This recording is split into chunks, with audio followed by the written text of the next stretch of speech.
ગુજરાત હવે 30 કરોડના બજેટ સાથે એઆઈ ડ્રીવન ગુડ ગવર્નન્સ તરફ મક્કમ ડગ માંડી રહ્યું છે.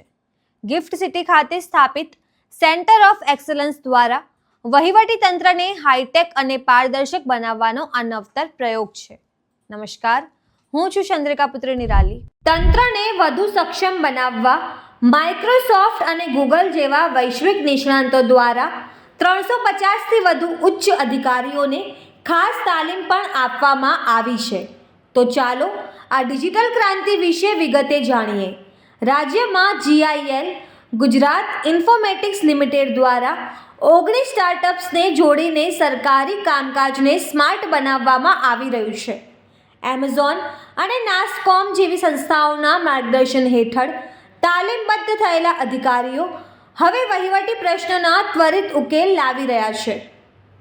આ પરિવર્તનને કારણે જ ખેડામાં અનાજની ગુણવત્તાની ચકાસણી હવે માત્ર 30 સેકન્ડમાં શક્ય બની છે.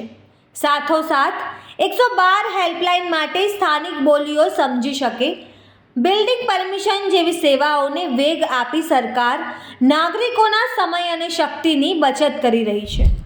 આવા બધા વિવિધ પ્રોબ્લેમ સ્ટેટમેન્ટ આપણે આઈડેન્ટિફાઈ કરીને એક ઇનોવેશન ચેલેન્જ બહાર પાડીએ છીએ દર મહિને, જેની અંદર વિવિધ સ્ટાર્ટઅપ્સ પોતપોતાના જે સોલ્યુશન બનેલા હોય અથવા આઈડિયાઝ છે કે જેમાં એઆઈનો ઉપયોગ કરીને આ વસ્તુને સ્મૂથ અથવા ઓટોમેશન કરી શકાય, જ્યાં માનવીય કલાકો બચી શકે તથા એક્યુરેસી વધી શકે, ટ્રાન્સપરન્સી આવી શકે.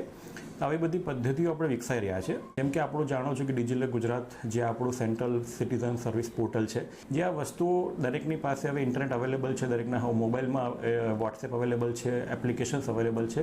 તો આ બધી વસ્તુઓ માટે સરકારી વિભાગોમાં કોઈ સિટીઝનને ધક્કા નહીં ખાવા પડે, જેથી ઓટોમેટિકલી દરેક ડોક્યુમેન્ટ વેરિફિકેશન થઈને અપ્રુવલ થઈને આપણા જ લોગિનમાં અથવા આપણા જ વોટ્સએપ પર આ બધી સેવાઓ મળી જશે. તો તમે આ એઆઈ ડ્રીવન ગુડ ગવર્નન્સ વિશે શું વિચારો છો? કમેન્ટ કરીને જણાવો. અત્યાર માટે બસ આટલું જ. સમાચારને લગતી વધુ અપડેટ્સ માટે મારી વેબસાઇટ www.gujaratplus.in પર પણ માહિતી મેળવી શકો છો. ધન્યવાદ.